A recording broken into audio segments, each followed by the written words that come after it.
Today, I'm thrilled to be having a conversation with Dr. Calvin Ng. Dr. Calvin is a natural healthcare practitioner trained in chiropractic medicine. His specialties include chiropractic, frequency medicine, applied kinesiology, clinical nutrition, functional medicine, and neuro emotional technique. He believes all health dysfunctions have an underlying imbalance physically, biochemically, and emotionally, and by ultimately treating the root cause, the body will heal itself, an approach that I completely align with. His mission is to educate others about endless possibilities of holistic healing and to inspire people to live life to their fullest potential. Welcome, Dr. Calvin. Thank you, Dr. George. Appreciate it. All right. So, Dr. Calvin, I've had a lot of conversations with functional medicine practitioners. Some are medical doctors, some are naturopathic doctors, and some are chiropractics, such as yourself, right? It is amazing to see healthcare practitioners practicing within this functional medicine framework aimed at essentially at getting at the root cause of illness, ultimately supporting the body's innate healing capabilities. So, Dr. Calvin, can you briefly share your journey with our viewers, how you found yourself practicing in this framework? Yeah, I really adopted, practicing this way while I was in school. And what had happened was I got exposed to a technique called applied kinesiology in chiropractic. Uh, and applied kinesiology, I like to think of as almost the original, I guess, holistic medicine concept where the creator, Dr. George Goodhart, also a chiropractor. He was the first chiropractor for the USA Olympic team, and his vision was that he wanted a comprehensive technique. He wanted to combine multiple modalities to help patients. So he studied acupuncture.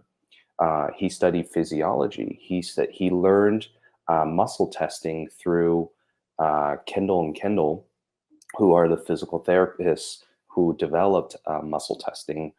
And he combined multiple avenues within the healthcare realm and dissected that information and go, how can I put all this information together so that it can make sense and help people who haven't been helped traditionally by other practitioners. And I think when I hear the story of, I wish I got to meet Dr. Goodhart before he passed. A lot of my mentors and a lot of people I know in the field have gotten to. Mhm. But from what have heard, he and it's funny because his name is Dr. Goodhart.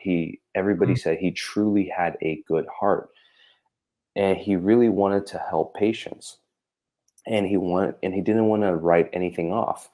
And I find that when I first got into healthcare, I realized that there were a lot of, I guess, tribalism, if you will, because I went to chiropractic school. But before that, I was working for a physical therapist, and I actually was on track to go to physical therapy school. So I got to see that, oh, the chiros are kind of like, well, we're chiros, and we do things this way. And then in the PT world, they're like, well, the chiros do this and they don't do that. And it's all about doing this. My dad during that time was, he was diagnosed with liver cirrhosis, and he was going through, I guess, treatment. I'll get into that, but he was getting treated at UCSF for a good amount of years, and I got to see how Western medicine handles chronic illness. So in Western medicine, in that realm, it was like, well, it's just drugs and surgery, and there's Mhm. nothing else. No natural, no herbal. There's no research to any of those. Those don't work. So I just got to see all these different camps, right? And I realized that, wow, I mean, everybody's just so kind of stuck in their ways. But, I don't know. I don't know what, I guess I was a really open minded person. And I just didn't believe that. I didn't inherently believe that in my soul that, you can only go into one avenue and do one thing, and that's the end all be all. I was like, everybody's got a piece in the pie. There's got to be more truth to that. So I think naturally I was rebellious and I was a truth seeker and I just wanted more information. So when I got to chiropractic school, I studied this thing called applied kinesiology, and it opened my world up to holistic medicine and then functional medicine. I started learning about, how to look at the body differently from a as a truly as a whole. And what I really mean by that is in applied kinesiology, every muscle has an organ relationship and also has an acupuncture meridian relationship and a neurological connection. And then within every organ, it responds differently to nutrients, to different supplements, different materials that raw materials that it may need. And depending on that, if somebody has a nutrient deficiency, it can shut down certain muscular patterns. What Dr. George Goodhart found was, like for example, he would find that the psoas muscle, right, which is our main hip flexor muscle, was often weak. When he muscle tested people, they would come in with low back pain, and they would have a psoas weakness, and if it was consistently weak, what he didn't then found was there was a kidney relationship. He found that those people would have some sort of kidney dysfunction, right? So he put those ideas together and correlated those. And now somebody who came in with low back pain no longer is just a, physical structural patient who just needs rehabilitation or an adjustment. They actually might need some kidney support, right? And for some people, that could be life changing. And for some other people, that could be a thing where it's been the answer they've been looking for the entire time. So I was fascinated at that. And so I wanted to learn more. And every organ in the body through neuro emotional technique, which stemmed from applied kinesiology, has a emotion relationship. In the kidneys, it's fear and dread, and uh, contemplated and impending doom. So if people are experiencing those emotions over and over again, or if they have trapped and unresolved emotions, those can affect those organs as well. And so I was truly fascinated at that, how that all came together. And I didn't want to leave any stone unturned, as I say. But that whole inspiration really drew from my experience taking my dad to UCSF, going through and going with him at his appointments. And I would ask those questions, going like, "Hey, I know cirrhosis is end-stage liver disease, and I get that this is the pre-transplant process. Mhm. But what can we do for him to help him heal? How can we get the liver? Have you guys heard of anything where you guys can, actually get the liver to regenerate on its own?" And this was just from me doing like little Googling and researching. Um, and I go, what about these herbs? And what about these nutrients? How about this, changing up his diet? And they were like, no, there's no research in any of that. There's no, nothing that can prove that that works. The only thing that we can do is right now wait until he gets worse. I remember clearly during that time he had a MELD score of 15. And if anybody who doesn't know what that means, it basically they look at lab work, and depending on how bad things look on certain numbers, they create a calculation off of that, and they give you a MELD score. And the higher the MELD score, the higher you go up on the list for liver or kidney or some sort of organ transplant. Usually it's liver and kidney for MELD score. So he was at a 15, so he wasn't that high. And we were in San Francisco, so we're competing with there's 3 hospitals in that region that compete in that organ list. And I just realized, I was like, why would we wait until he gets sicker? I mean, we should intervene now. I mean, that's just the intuitive thing to do. And then they go, well, the only option is to do a live donor. And taking somebody who has the same blood type as him, which is me, you would give him half your liver. And I go, okay, like I'm ready to do that, but I mean, that just seems so, so quick. I mean, he still seems like pretty good, still very functional. So I got to realize that, Western medicine wasn't in the game of rejuvenation or, healing people or, what natural healthcare is all about these days. So I had to look for different solutions. So my motivation was I'm gonna try to find different things. And when I started learning about applied kinesiology, I was learning about the emotions related to the liver, the nutrients that could help the liver, and all the things. And I was just trying to piece things together. So long story short, I think going through the pain and suffering of what my dad went through, pushed me into a certain path.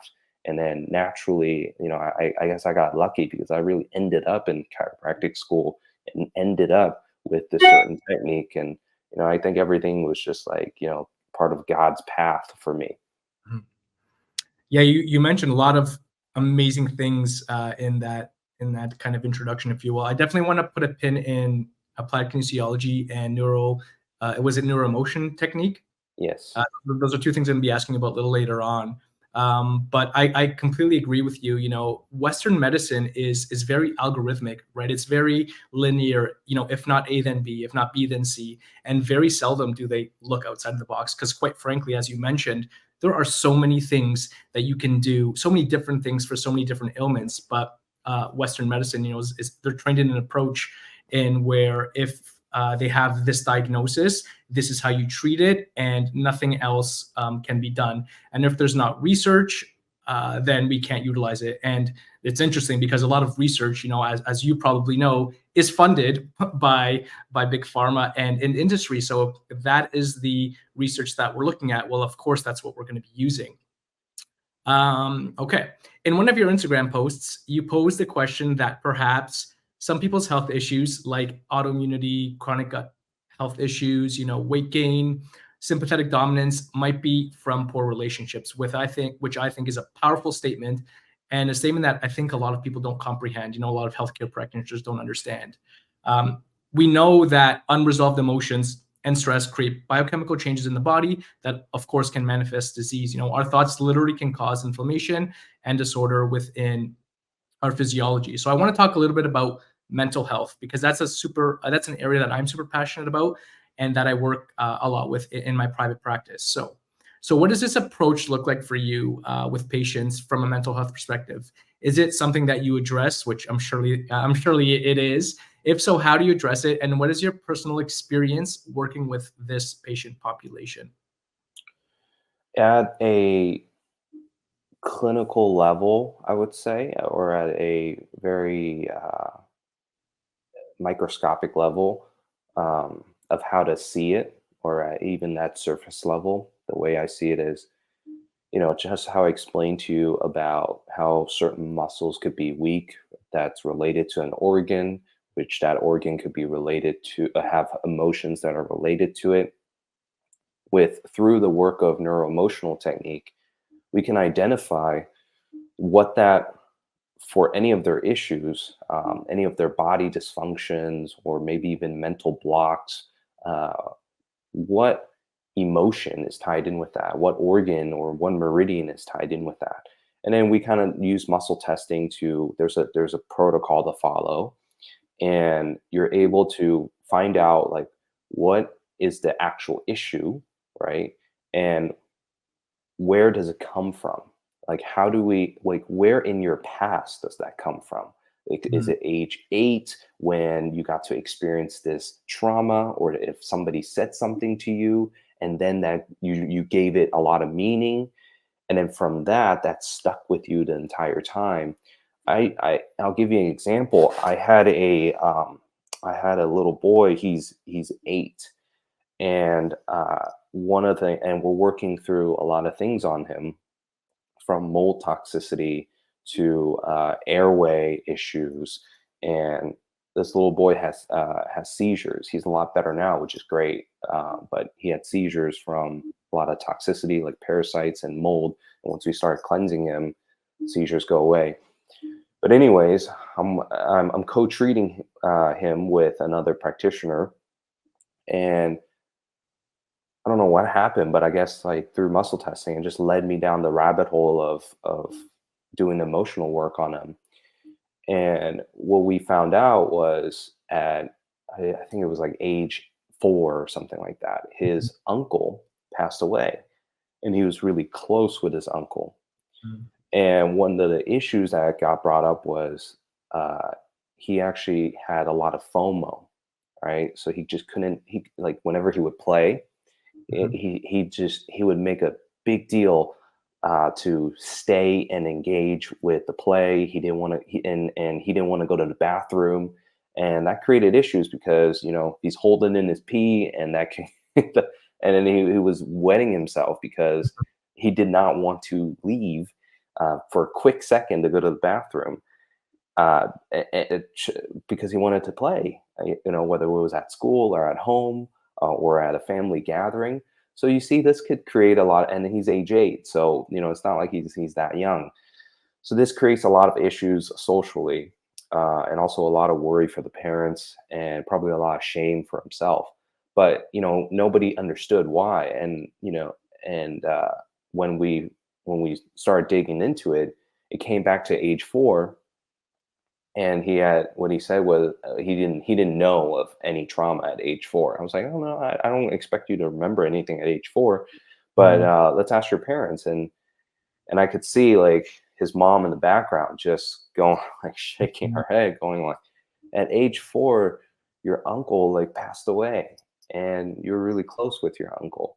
And immediately you could just see like him, expressing his emotion. He's crying about it, it's tearing up, and I could see that through his physiology and just remembering his uncle 4 years ago. He still felt that in his body. So we went ahead and started, clearing the emotional pattern of that, just clearing the conditioned response. And that was amazing because, I didn't know anything about his history. His parents didn't even realize that that was a connection, and it would make sense because what had happened was he had experienced that abandonment from his uncle, right? Without understanding why. It was just like, my uncle left me, at age 4, you can't really fathom death.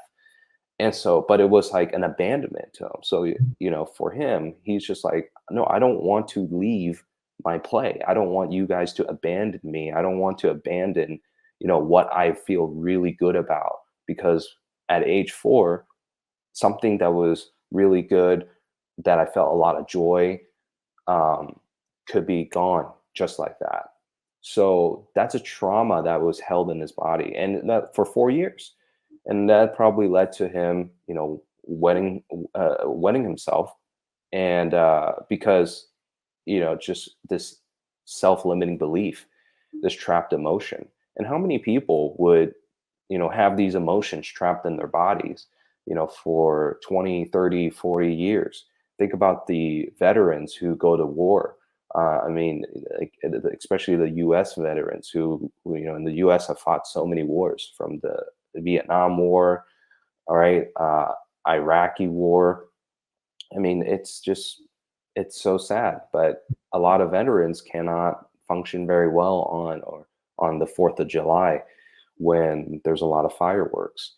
And I could be living out here in pretty sunny, safe Orange County, right? And here you are with a war veteran who just thinks in their body, not in their conscious mind, but in their body, feels like they're right back in the battlefield. So it's truly sad how some people can live with those certain emotional traumas, whether it's little trauma Mm. or big trauma. Like I said, people can say things to you at a young age, and then you get made fun of, and you get bullied, or you get picked on, right? And it doesn't seem like a harmful thing. It doesn't seem like a big thing. But people hold on to those emotions. They hold on to those traumatic patterns, and it starts becoming a truth later on, and it starts manifesting as something else. So that's, I would say, even that's at a surface level. Mhm.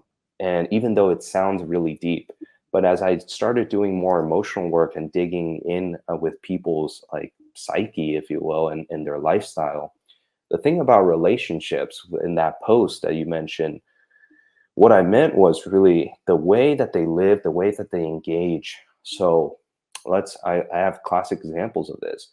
Mhm.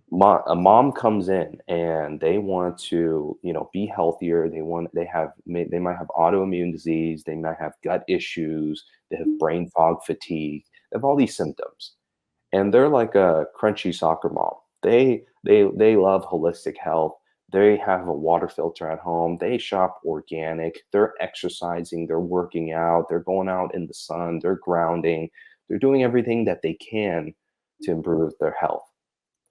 But they might have poor relationships with either themselves, with Mhm. their spouse, with other people around them. And if the let's just say with husband who is at work all the time or not fully engaged when they need to be, or they're not, let's just say they have fallen out of love in their relationship, and every day it's just we're only together because we have to stay together for our kids, and Mhm. she deeply resents her husband for whatever reason. These types of issues people don't really talk about.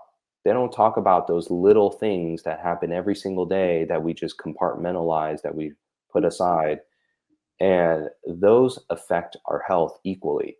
Resentment is a type of emotion that affects the liver. It gets held in the liver. Anger, resentment, frustration, and it just takes a little bit, right? It's like Mhm. the little water droplet that just keeps dropping, and it creates this like trench. And later on, it's like, I don't know why I'm just in this sympathetic dominance. I don't know why my body's just stressed out. And it's because every day you can look at your husband, for example. I keep picking on the husband, but it could be wife. But every day you look at your relationships. Every day you look at the people around you, or every day you're lonely or you feel like you're alone inside. Um, and that is slowly weathering your health Mhm. overall. And so I think that's a really key component to talk about, in people's life. And I'm not a therapist. I'm not a licensed or trained therapist. But so my work is just purely through doing neuro emotional technique. So, I have a lot of tools to help them, but I do have my limitations. And when something like that happens, then I go, well, you guys have to you guys have to go to marriage counseling. You guys have to engage and work on your relationships, because this relationship within a family household is an organism on its own.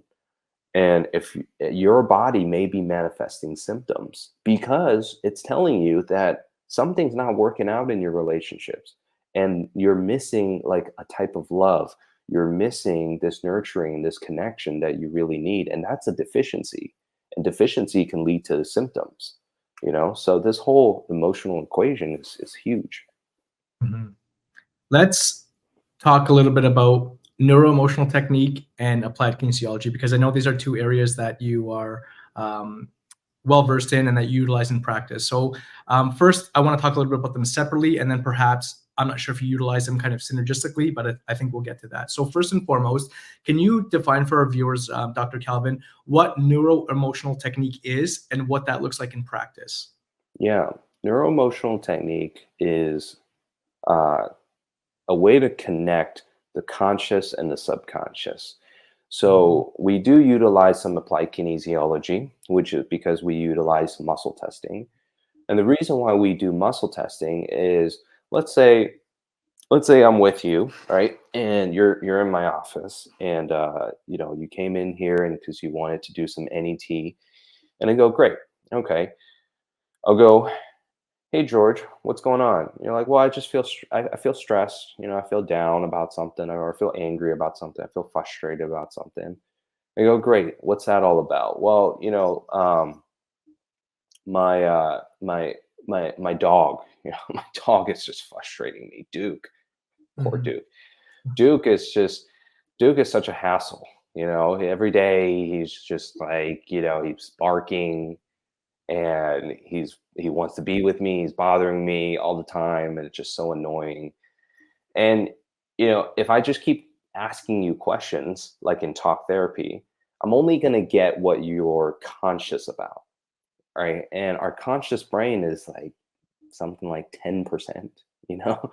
So Mhm. what's happening subconsciously that's happening in there? And when we do muscle testing, when we use NET and do muscle testing, I'm gonna go, okay, you know what? I want you to say, I'm okay with Duke. And I muscle test you, and let's just say you're okay with that. Your body and your mind is okay with that. And I go, I want you to say, I'm okay with Duke barking. And then I muscle test you. And you're not okay with that. You weaken to that, right? You say it out loud consciously, and your body's like, am I following along? Am I congruent with that statement? And if your subconscious is like, no, I'm not okay with Duke barking, then we got to find out, well, what emotion is tied in with Duke barking? And let's just say it's sadness comes up, right? And I go, wow, sadness comes up in your body. And you're like, I don't get sad. I get mad. I get frustrated. And I'm like, I know you get frustrated, but your body seems to be indicating that sadness comes up. So how would that come together and make sense in your world? Just make some sort of sense. And you're like, well, I don't know. Sadness. I don't know. I don't know what this could be about. And well, I'm like, just play along. And we get into it, and I go, oh, well, let's test something. Like maybe barking, and then you come up with, well, maybe barking might he needs something, or like he's seeking for attention, and he needs my attention. He needs some sort of help. And I'm like, okay, let's test that. And it's like, yeah, he needs some sort of help. Like, well, let's check. I would say, let's check the concept of whether somebody needs help, when they're barking or saying something, or somebody's yelling at you or telling you something that they need help. Okay, and that the muscle test shows that that we are on the trail. So you weaken to that statement. And I might say something like, well, let's check the concept that of somebody needing help, right? And you weaken to that. And I might go and say, well, let's go back in time to when you were at conception, right? When you were conceived, to age 10. And that didn't show up, and maybe 10 to 20, and maybe around like at age 12. And that did show up at age 12. Like your arm weakened at age 12 when I said it, which is so bizarre for people, but I'll explain how that all works. Mhm. And at age 12, I was like, where were you? What were you doing? And you go, you know what? Um, at age 12, my best friend was asking for help, was crying for help, and he was getting bullied. And I didn't want to get bullied as well. I didn't want to be part of it. So I cowardly ignored him. I said that he wasn't my friend, and I just abandoned him. I left him. And so your dog barking now, right, many years later, is triggering that same emotion, that same emotional event that we never processed, because there's an inherent guilt. So now you created this like this idea of what the barking means. And you go, well, Duke's barking, he needs my help, but I feel so internally conflicted and frustrated and almost like resentful for some reason. And I get so emotionally riled up, right? To some other people, that barking is really cute, right? They might Mhm. like be like, oh my gosh, Duke, you're barking at me. This is so cute. I feel so loved, right? To some other people, it could be like, this is so annoying. This is pissing me off. Mhm. Why? Because so that can happen to anything. We can go down the street and look at the color red, and that can trigger something inside of us, right? We can interact with our mom and be like, why do I feel so triggered? And I get that way too. I talk with my parents. I'm like, I get so triggered when I talk to my parents. I don't know why, and I have to go figure that out, right? Or I'm at work, and somebody says something, somebody does something, right? And I feel immediately it's like a personal attack, right? Even though it's not. So we have all these things that are going on. So what we do is then we process that. We connect the emotional reality that's right now with the emotional reality in the past event, and we connect those meridian points, whether it's on the pulse points right here, okay, or on the organ itself, with the emotional points that are on the head, these reflexes. That relates to the prefrontal cortex, where we process emotions, and we allow the subconscious and the conscious brain to start communicating with each other to finally get over this, to allow the energy to flow properly. A lot of this stuff is just stuck, right? It's like, I think of it as the loading screen on the computer, and it just stops loading. and it's just like, okay, now it loops again, right? That's frustrating. You're like, your phone like is trying to start up, but it won't start, and just keep looping and looping and looping. And these are the unresolved emotions that I talk about. How does all that work? How is muscle testing and me saying stuff and how neuro emotional technique, how does that all work? Well, it is neuro emotional technique is based off of the work of Ivan Pavlov, Pavlov's dogs. And if anybody knows that Ivan Pavlov was not a psychologist, therapist, he was a physiologist. And what he studied was how things work in organisms, right? And for that matter, it was in dogs. So what he did was he had these dogs, and he would go, you know what, I know that when I present food, right, a piece of meat to a dog, they salivate, right? So what he did was he rung a bell, then he presented the meat, and they salivated. Rung a bell, meat, salivate. Rung a bell, no meat, and the dog still salivated. So what had happened was the dog had a conditioned response. Every time this bell rang, it meant food. The same way how every time Duke barked, it meant that I abandoned my best friend because he was crying for help. So that's a conditioned response. And we don't know that because that could happen at age 12, that could happen so long ago. But these conditioned responses, right, are hidden in our nervous system, Mhm. which is, I said at first, the subconscious is about 10%, maybe even less. And the subconscious is 90% of our reality. It controls us. We like, as much as we think we have control, we don't have control. When you start feeling bad, things go out the window, and so we're purely controlled by our subconscious. We don't have to tell our heart how to beat, or how our kidneys to flush, right? Our organs to do what it needs to do. It just does it on its own. So our nervous system has this automatic control, right? And through the work of neuroemotional technique, it's helping your nervous system heal. And your nervous system, since it controls everything, it's really at the crux of disease, dysfunction, right? Chronic illness. Right? People need to talk about the nervous system. And I guess that's my chiropractic mindset. That's how I kind of combine everything together, from the physical, right? Through chiropractic is focusing on the nervous system. And then physiology, functional physiology and functional medicine, right? That's the biochemistry. And then also the work of neuroemotional technique in the emotional realm. So all that together, physical, biochemical, emotional, all has an interplay together. So that's, in a nutshell, what neuroemotional technique is really all about. And we utilize applied kinesiology in it because applied kinesiology was the original technique for muscle testing, basically learning how to communicate with the body. Is a couple of things. Is applied kinesiology synonymous with muscle testing? Because we often hear these terms interchangeably, and do they mean the same thing? It, I think it's loosely used for, about this.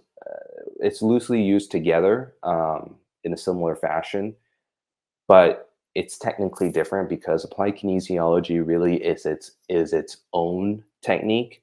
But where muscle testing came from is applied kinesiology, right? Applied kinesiology is a system. It's a way to look at the body. It's a framework. And through that system, right, you can start plugging and playing different things to it. But there are associations within it, right? So it's kind of like a menu system that we utilize, and and a way to organize had the information that I pick up from the body, and from there, muscle testing, you can use the tool of muscle testing, and then comes other techniques like NET, neuroemotional technique, and there's plenty of other muscle testing techniques out there that utilize different things. Some techniques are purely just for the biochemistry, just looking at things like toxicity and infections. Some are even just purely emotional and go even further down that rabbit hole. And then some are just physical, and in in the athletic world, uh, in the pro athlete world, people are starting to hear about muscle testing and something called, uh, gosh, what is it? MAT, muscle activation technique. I forgot who the inventor of that was, but Mhm. he's big. He's very big in MAT is very big in like a lot of pro athletes and pro organization like the NFL. Mhm. And a lot of athletes will come in to me and go like, "Oh, this is just like MAT," and I was like, "Oh, that's amazing that you know about that." And he was like, "Yeah, like we get this like regularly." So the creator of that of MAT, which is basically you muscle test, you figure out what muscles are. Let's just say it's like a shoulder muscles weak, right? Then they find out what the origin and insertion of that muscle is, and you go directly over the origin insertion, and um, you just go and just rub it, stimulate the reflexes. Really simple, and you see if that turns on the muscle, if it makes it strong. If it makes it strong, great, you treat that. Mhm. And so that's in a nutshell is MAT, and I might be oversimplifying that, right? But anyways, the creator of that studied under somebody who did something called clinical kinesiology, and the inventor of clinical kinesiology is his name is Alan Beardall. He studied under George Goodhart, so it all kind of came from this, the family of AK. Yeah, it's so interesting because the first time I was exposed to, I guess, muscle testing or AK, if you will, was I was in the infancy of my medical studies, and I was actually shadowing. I will never forget this chiropractor. I was shadowing a chiropractor, and he would do a lot of adjustments, but he would also be very holistic in his approach. He would ask about environment, toxicity, lifestyle, sleep, relationships. And one thing that really stood out was this, where a patient would have either a medication or a supplement in their hand, and they would ask them, "Is this good for me?" or "How much do I take?" And he would ask them questions, and then sometimes the I guess he would use his arm as a lever. Sometimes it would go down, and sometimes it would stay. And then I had no idea what this what this was or what he was doing. And after further discussion with him, I'm like, wow, this is crazy. I didn't even know this existed. And after shadowing him, for a year or so, it was so helpful. Like a lot of his patients that he saw had such tremendous benefit. So it just kind of, I just thought about that. Yeah, Um, incredible. yeah. So let's talk a little bit about healing begins in the mitochondria, which I Mm, think has been getting a lot of buzz in medicine. Dr. Chris Palmer within mental health, metabolic disorders, longevity, biohacking. It was once considered, the cell's powerhouse essentially, but we are not. It's now recognized to perform so many different essential functions, energy production, which essentially affects a magnitude of areas in cell biology and medicine. So, Dr. Calvin, can you please first and foremost define what mitochondria are for our viewers? yeah. Well, I think what you said there is really fundamental. Powerhouse of the cell.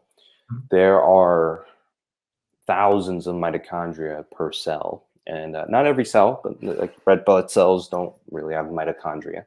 But most cells in the body, you can pretty much bet that there's going to be thousands of mitochondria within that cell. And we have trillions of cells. So that's a lot of mitochondria.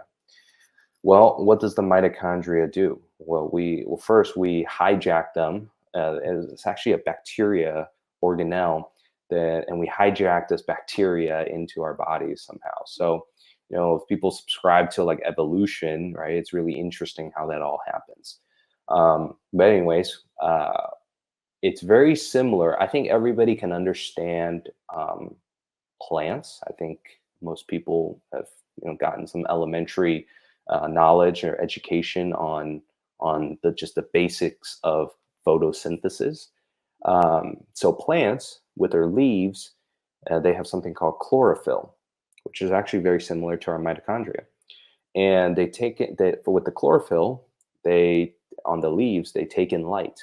It's like a it's like a solar panel, if you will. So they take in that light, and the plant starts making energy from it. It starts making food so that it can have energy. Well, that's what happens in our bodies as well.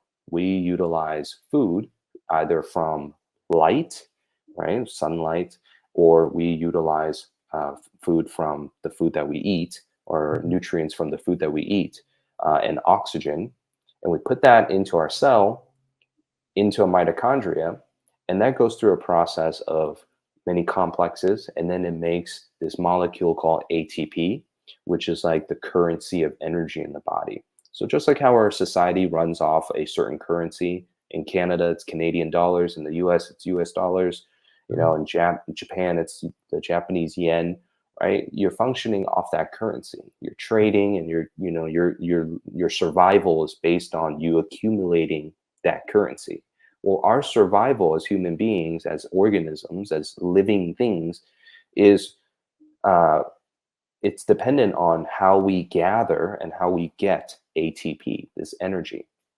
So our mitochondria is there so that we can get more and more energy. And I truly believe that the one of the reasons for life is uh, passing our DNA off to the next generation, which then really is like this blanket term of survival.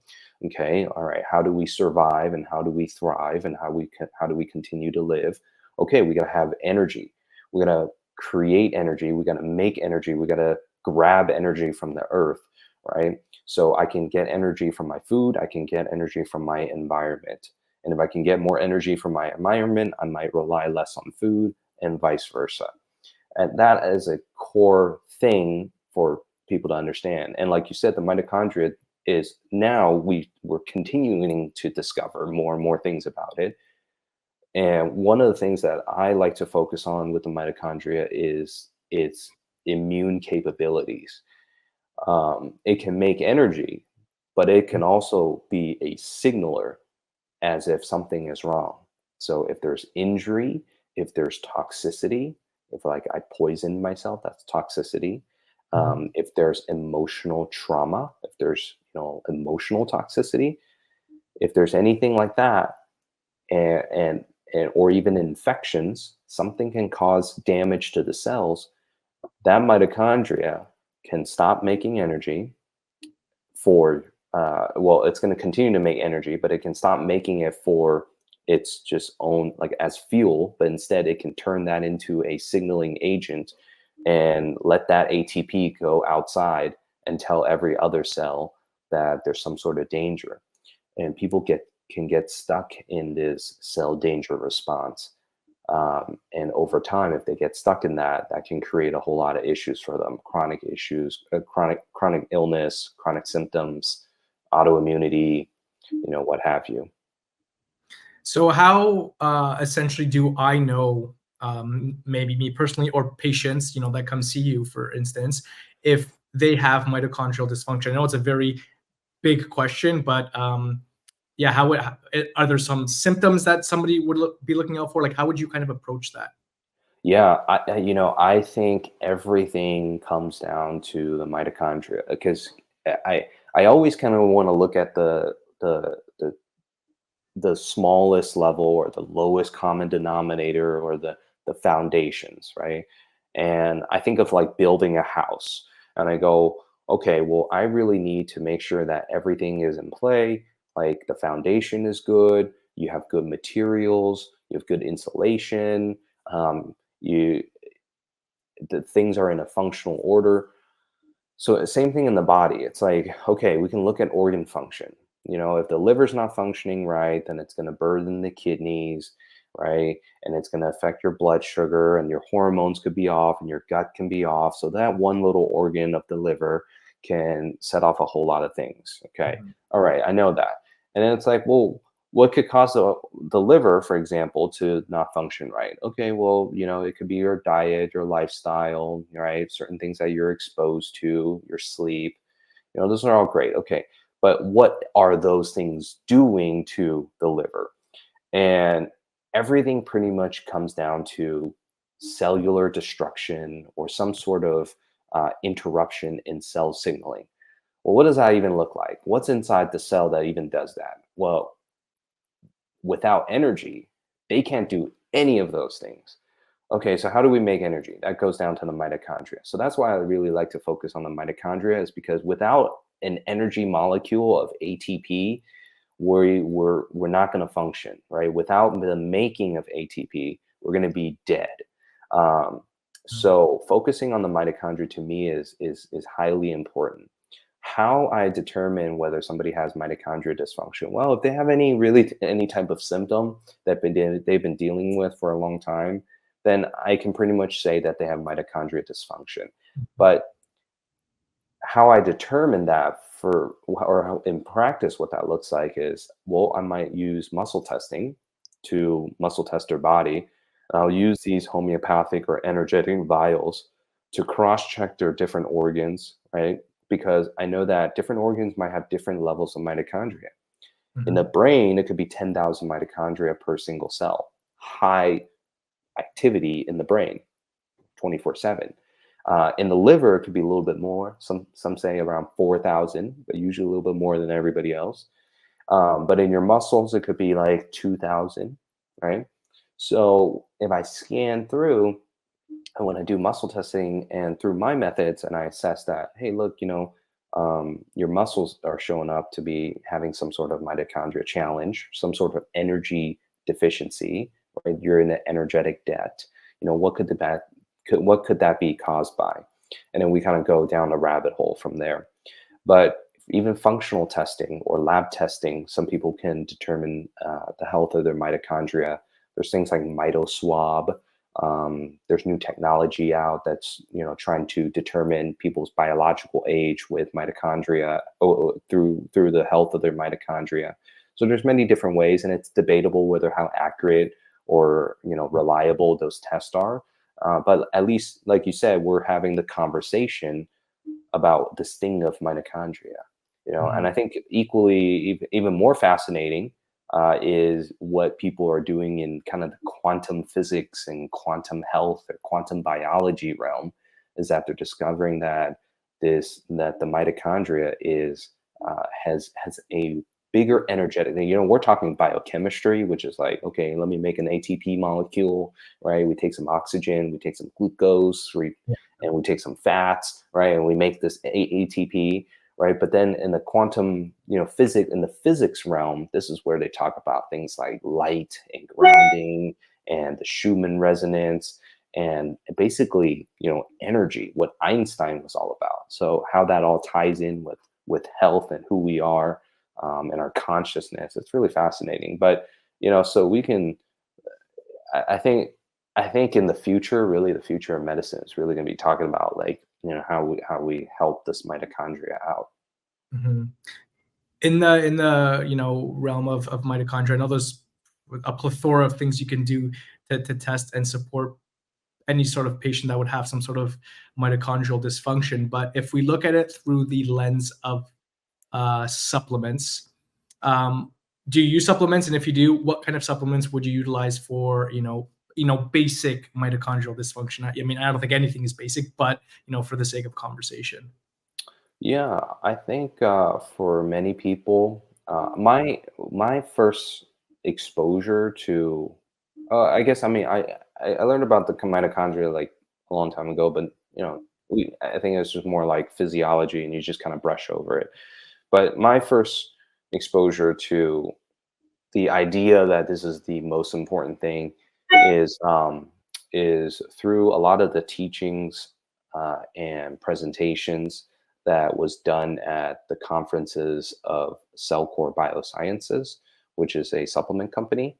Mhm. Um, but they are focused; those guys there are focused on mitochondria being the really at the crux of disease and dysfunction.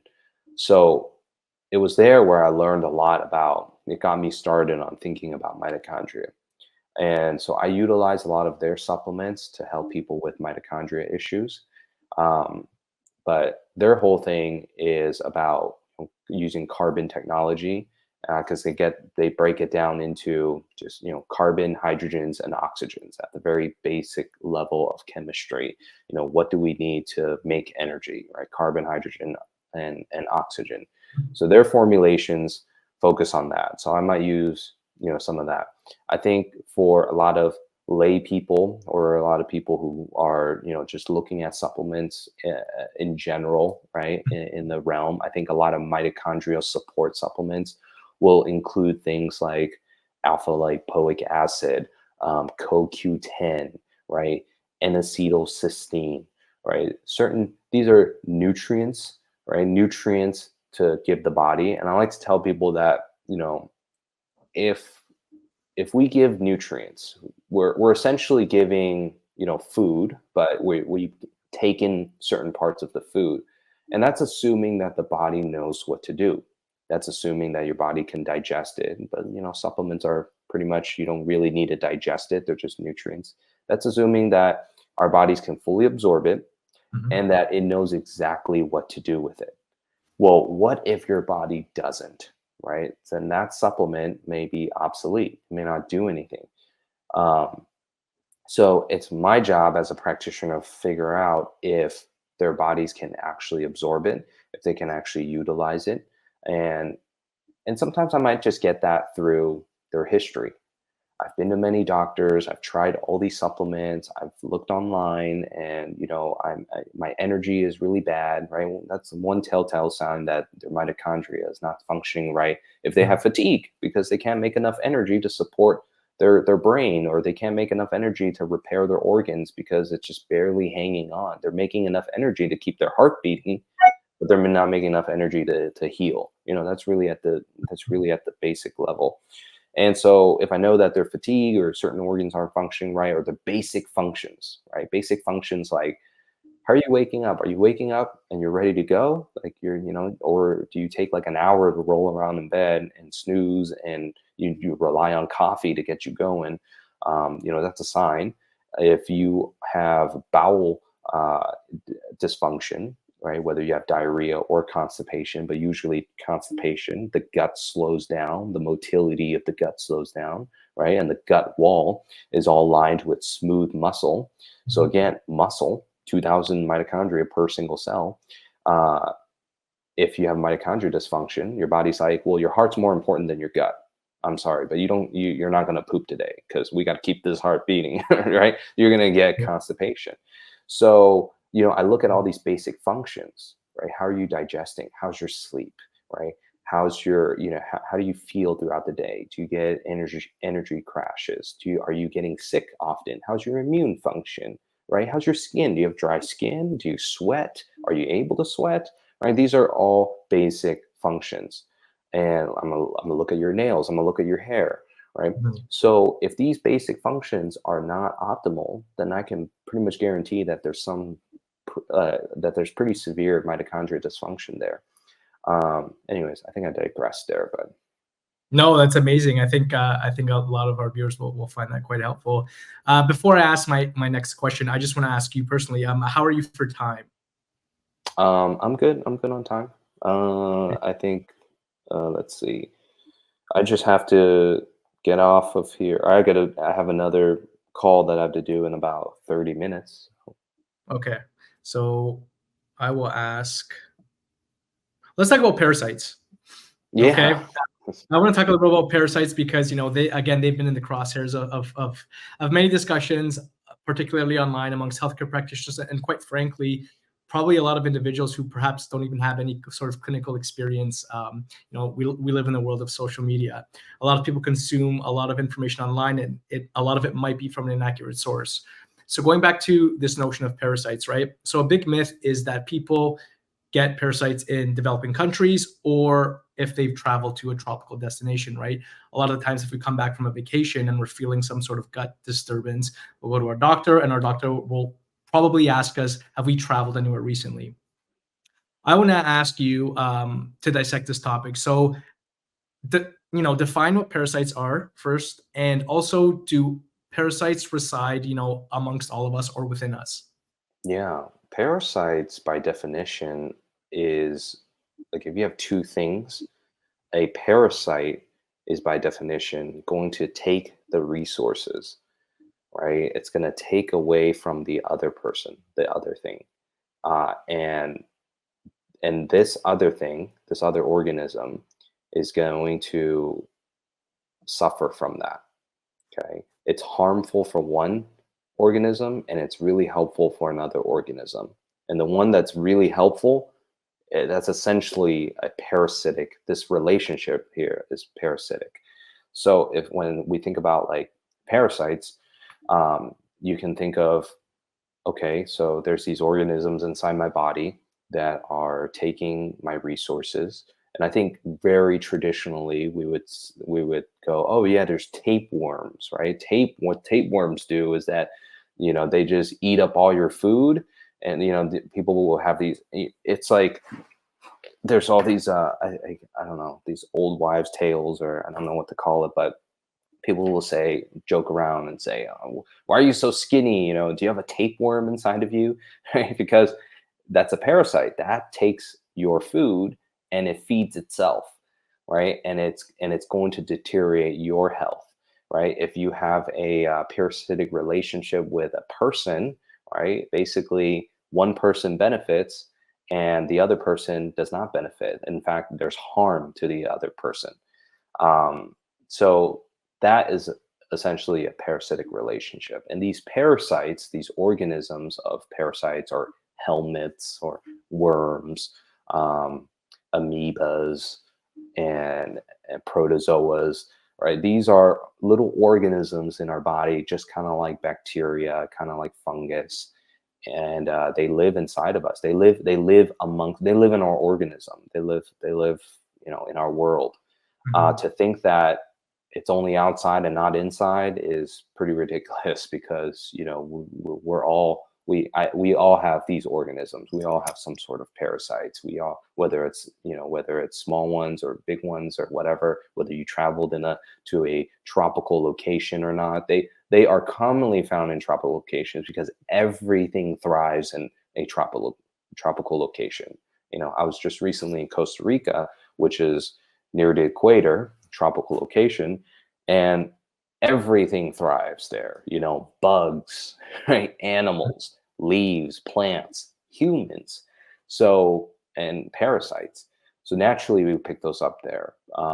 And when you're in more extreme environments, right, you don't see as much of those, right? Like in the desert, you don't see as much living things. But that doesn't mean that you can't pick up these organisms as well.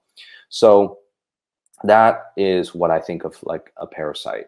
How do you pick up these guys? How do you find them? Again, they're in your environment.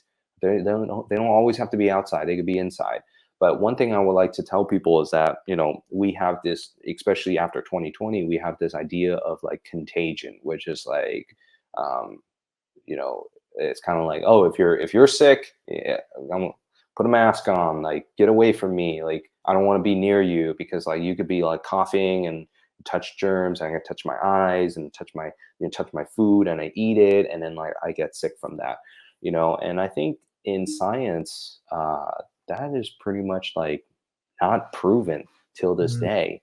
So it's interesting, who knows what's really going on. So I would question the idea of contagion. However, how do we pick up parasites? How does that even happen? Well, I would say this is, where do we find these bugs in nature, whether it's parasites or fungus or bacteria? Well, these bugs in nature will go and degrade something that is dying, right?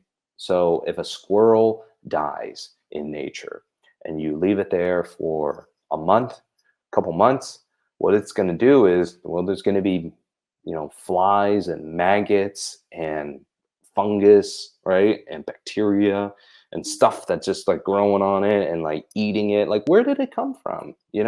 Where did Mhm. that come from? Or some people might even, I mean, some people, some of y'all, you just got to open your trash can and you can see little things flying out of there because it's been in there for like a couple weeks, right? Gross. Mhm. But, that's how alive our world is, right? Things can grow very easily. These come from our microorganisms that have been there. They've always been there. They don't just like, it's not like I just threw something in my garbage can and did that. But if I did do that, we would call that composting, right? So that's accelerating something that's natural. So if we look at thing like dying tissue, like fruit, I take like a banana off from the tree, I eat the banana, I throw it away like in dirt or something like that. Flies and stuff like that will start flying over it. Stuff will eat it up, and before I know it, it's gonna be gone, right? Because this bacteria, these parasites, these fungus, they eat it all up, then they poop it out. They poop out the soil. Well, a squirrel, which is like tissue, same thing. How about human beings? How about why are parasites such a big thing nowadays? They Mhm. weren't so much of a big thing in before, like, way back when, but why are they becoming more and more of a thing? It's because we have so much toxicity in the world, right? No matter where you are, it doesn't matter if you live in a cave, if you live in a hut, if you live in nature in the middle of nowhere, you're gonna be exposed to some sort of toxicity. And if you live in any metropolitan area, you're gonna have toxicity everywhere, right? And people are starting to learn about this and hear about this. So when we radiate ourselves with radiation, with Wi-Fi, 5G, things like that, when we drink tap water that has all types of chemicals in there, when we are inside a home that's moldy, or even have construction off gassing chemicals in there, when we get exposed to pesticides from our food or plastics, those are all toxins. And what toxins do at a microscopic level is that they destroy cellular function. They disrupt cellular function. So we have cells, trillions of them inside our body, that are dying, right? That are being disrupted. And the body, the immune system, has to self-regulate that, right? It has to get rid of that, because it's like, this cell has been compromised. I got to get rid of it. It's not functioning anymore. I have to get rid of it. And all of a sudden, because of toxicity, we have all these dead tissues, right? Dead tissues are just dead cells. And so what do dead things do, right? They get eaten up by the microbiome, the microorganisms. And so we're manifesting more and more fungal infections, bacterial infections, right? And parasite infections, on top of possibly contracting it as well, which is, I go to Mexico. Like, I actually did go to Mexico, and like, I probably wasn't careful somewhere, but I actually did get like diarrhea. And guess what Oh, I did? I just downed myself with antiparasitics, and I got over it in a day. So mhm. that happens too, right? But at the same time, when we have toxicity, we can also create an environment where these things start to thrive really well. And what the parasites will do is they eat up stuff, they eat up food, they eat up toxins, they eat up your dead tissues, right? And they poop things out, and we are reactive to their poop. We're reactive to their activity. They secrete neurotransmitters, and they affect how we feel. They affect how we function. They affect our gut mobility. They want to survive too. They're organisms, by the way, right? Every organism wants to pass their DNA off to the next generation. They want to survive too. So, they're going to shut down your gut motility, because they don't want to they don't want you to get rid of them, right? So when we understand this, this nature, right, how organisms work, and everybody's out for themselves in a sense, and everybody's out, we're all helping each other still, but we all want to survive. We can start to understand why we start to feel a certain way. So I think toxicity is a big equation in the parasite realm. That's just one thing. What about what are your thoughts rather on parasitic cleanses? Because we hear this all the time, whether you might know one that you have something or not, but people are doing cleanses, whether that's once a year, twice a year. What are your thoughts on this? I think I think now, so I think before, if we rewind like 100 years ago, 200 years ago, um, cleansing wasn't, you don't really need to do it. I think the self-regulation of your body is pretty good at that time. Um, but nowadays we have so many toxins. So you do have to detox, you do have to cleanse, and you do have to do it regularly. So I do subscribe to the idea that periodic cleansing is important.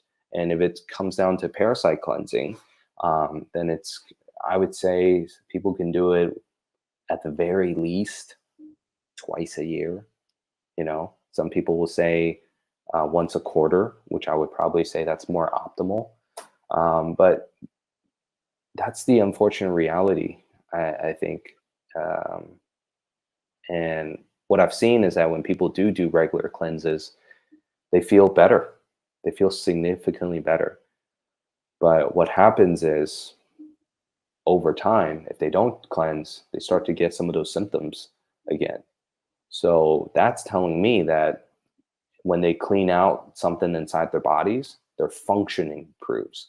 And then when they start accumulating more toxins again, then their function decreases. So inherently, at this moment in time, that is where that's where my brain goes to. And that's kind of like what I know. And maybe, and I'm sure that as we go on, as we discover more, right, these things will change and we'll understand more. But from what I understand so far, I think periodic cleansing is needs to be nowadays needs to be part of health. There's like pillars of health, right? People will say like exercise, sleep, nutrition, right? Like cleansing, detoxification is one of those now, right? Especially because we live in a toxic world. And what if someone wants to do one of these cleanses? What would your advice be to them? What does it look like? Is it a pill? Is it juice? Is it liquid? Is it a protocol? Can you give maybe perhaps a brief synopsis of what that would look like? It can look like any of those. There's I think in the very beginning, cleansing or detoxing looked like juice cleansing, right? And so, I think there's that's a tool, right? And you can use that tool. And then came like supplements, right? And then it was like, oh, we can use these supplements. We can use things like chlorella, right? That was like a very early stage of how to like detox. And then we Mhm. can use like charcoal, right? That was like another thing of like detoxification. And then came things like zeolite, right? And then glutathione came in like I think like the 2000s. And it was like, oh, this is great. So everything started moving towards like, how do I help the body detoxify? And then nowadays we have like where everybody is discovering at some shape or form, where a lot of people are anti-parasitic herbs, right? And these are Mhm. herbs are not just exclusive to parasites. They're just traditionally used for parasites, but they can also be used for other pathogens as well. And they probably do other things in the body that we haven't discovered yet. Using herbs like wormwood or Mhm. black walnut, or neem, right, or vedanga. Those are classically anti-parasitic herbs, but they also have other things that they do, right? So I think that will, like, in what I do for patients, it's going to look like it's going to be using a combination of herbal remedies, and actually, before I even go there, the first thing of like detoxification is avoiding the thing that you're toxic in, right? So it's like, hey, if you're getting radiation, like let's move your Wi-Fi router. If you're drinking tap water, let's stop doing that. Let's drink filtered water. Let's get some filtration at home. Let's get an air filter. Let's help Mhm. you clean up your environment around you. Let's help you avoid toxins, right? That's number one. And then number two, you can get fancy with like the herbs and the tinctures and the homeopathic remedies and the castor oil packing and the saunas, right? And the coffee enemas or the hydrocolon therapy, right? There's so many things to help people detox, and every practitioner has a different protocol. But so I don't like to leave anything out, but what I tend to use the most are herbals Mhm. for helping shift their physiology. And I'll utilize technology like sauna. Mhm. I'll recommend hydrocolon therapy. I'll recommend dry brushing for people, lymphatic drainage, massages, rebounding exercises. Um, and then also cleaning up their environment is like number one. Can't emphasize that enough. Mhm. Dr. Calvin, one last question to kind of round out this discussion. So, as we approach summer, especially here in Toronto when the weather's getting nice, I mean, you have nice weather all year round. What are in your opinion, the top three things someone can do again as we approach summer? And please, I would love for you to make a comment on, briefly the importance of sunlight and the application of sunscreen. Make a comment on those two. Yeah, I don't believe in sunscreen really, or what we traditionally think of sunscreen, which is, sunscreen was this created thing, was in, I forgot, 20s or 30, I don't know, somewhere in the 60s maybe. Mhm. um, decades ago. And the problem with sunscreen is that there are carcinogens and toxins in there that you're also getting.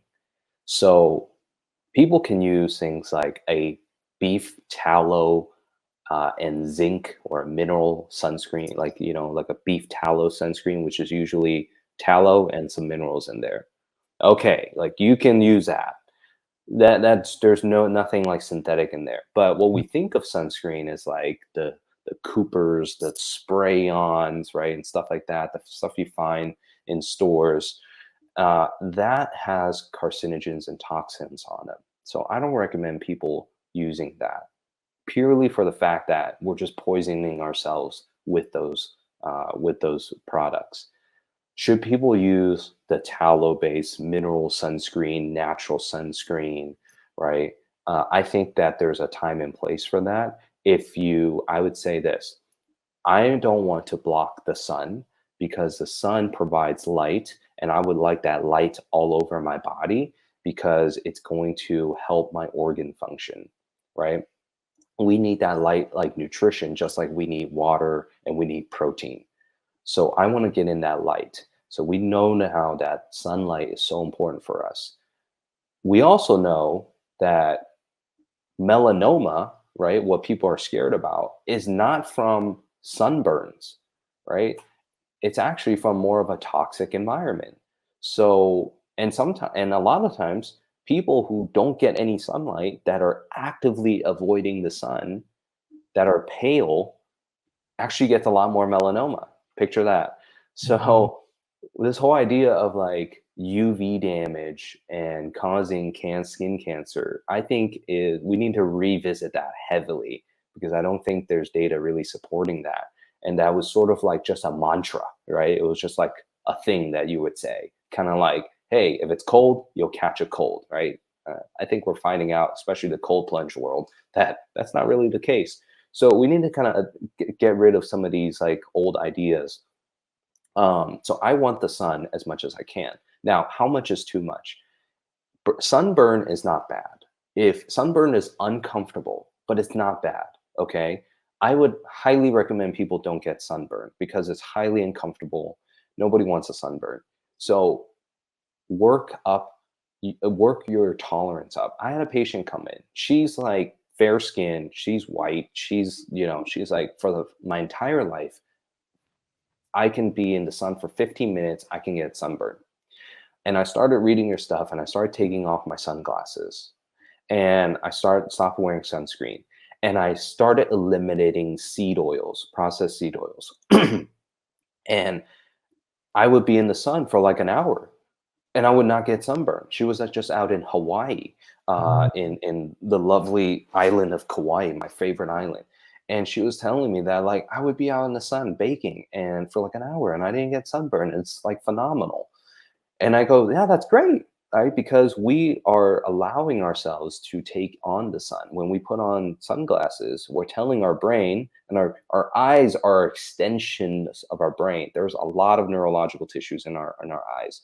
We're telling ourselves that it's dark, right? Your skin is going to react like, oh, it's dark. It must be nighttime. I don't have to I don't have to really protect myself from sunburns.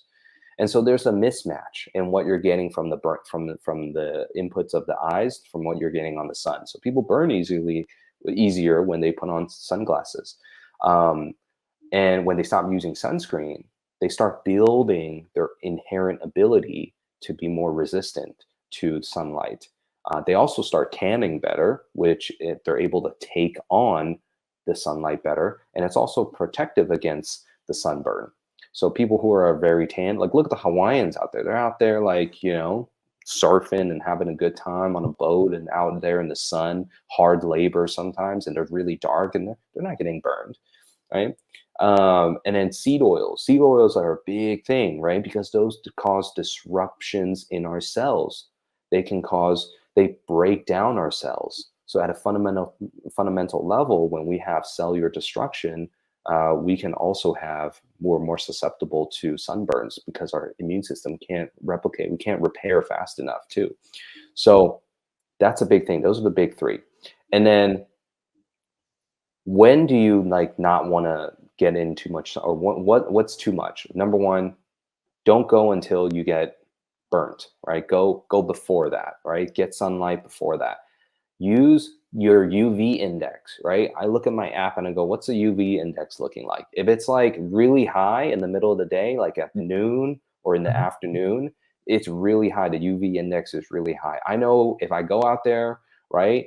And right now I'm pretty good. I have built up a really good base tan, so I really don't get sunburned anymore. But before, like in the middle of the day, I go out there for like an hour, right? And my shoulders are getting burned, right? I can feel it on my body. So it's like if it's high UV index, don't go out there, or use an umbrella, use shade, be in the shade, cover up, right? Use a big hat, right? Mhm. You can still do that. There's no problem. And you don't have to use sunscreen. So if you're like, hey, we're going out in the beach and the only time we can do it is in the middle of the day when the UV index is really high, I'm like, great, you need some shade.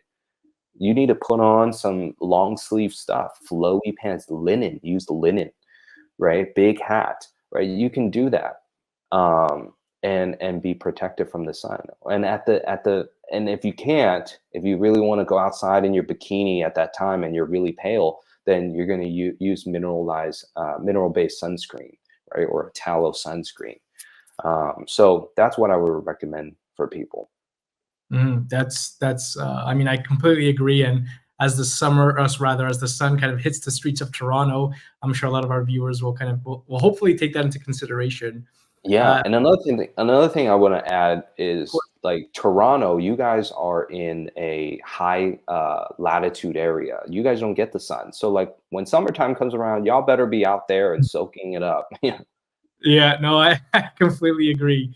Dr. Calvin, this has been a great, discussion around functional medicine. Thank you so much for joining me today. Any parting thoughts for our viewers? Um, man, uh, so many, but I think I shared a lot. I Yeah. think, but I think the number one thing is really, as I tell people, one thing I want to that don't touch on a lot is work. I think everybody should work on their personal identity, and know who they really are. I think that when you know who you are and know what's most important, you can structure your life that way. It gives you a lot of peace, and eliminates a lot of stress, and which is people's identity and confusion of identity. And when I'm talking about gender identity, I'm just talking about like Mhm. who you are, and you as a parent, you as a dog parent, you as a doctor, you as a construction worker, and you as a spouse and whatnot. If you guys got to get your priorities in check, because that's going to help structure your life better, and it's going to eliminate a lot more chaos. And less chaos in your life means less inflammation. Mm. Beautiful way to end this conversation. Once again, thank you, Dr. Calvin. Thank you, Dr. George.